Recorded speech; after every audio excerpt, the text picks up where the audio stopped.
Hello guys, morning నుంచి చూడండి ఒకటే టీవీలో వస్తుంది. ఒక్కొక్క పిల్లలు కింద పడి ఉన్నాయి. కానీ అసలు ప్రాబ్లం లో ఉన్నది ఆ పప్పీస్ కాదు, నేను ఉన్నది. ఎందుకంటే మదర్ డాగ్ కూడా లోపల ఉండి అది భయపడి నన్ను భయపడుతుంది. అప్పుడే అర్థమైంది, మదర్ ని సేవ్ చేయాలంటే ఫస్ట్ నన్ను నేను సేవ్ చేసుకోవాలి. అది కొరికేస్తే నన్ను కాపాడే వాళ్ళు ఉన్నారు. ఈ తట్టయితే వేసాను, అది ఎక్కుతో లేదో చూడాలి. ఒకటే Murugudu. A few moments later.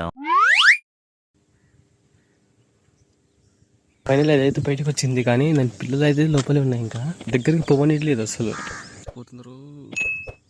12 seconds later. అప్పుడు అర్థమైంది, మళ్ళీ మమ్మీ వస్తే సేవ్ చేయడం నాకు చాలా కష్టం అని. అందుకనే అది లేనప్పుడు పోయి సేవ్ చేయాలి. Few inches later. మళ్ళీ వెనక్కి వచ్చింది. ఆ పప్పీస్ ని సేవ్ చేయాలంటే నేను లోపల దిగకూడదు, ఇతను దిగాలి కిందికి. ఎందుకంటే అతను పప్పీస్ ని రెస్క్యూ చేస్తే నేను అతను రెస్క్యూ చేయాలి. రాగమ్మా. హలో మాస్టర్, మీరేం చేస్తున్నారు బయట? వీళ్ళ ఫ్యామిలీలో ఇదే హుషారు అనుకుంటా. ఎంతసేపు అయినా పైన నిలబడి అడిచిందే కానీ లోపల దూకలేదు. ఫైనల్ రెస్క్యూ మిషన్ అయితే కంప్లీట్ అయిపోయింది. ఈ బ్లాగ్ మీకు నచ్చినట్లయితే లైక్ అండ్ షేర్, సబ్స్క్రైబ్ చేయండి.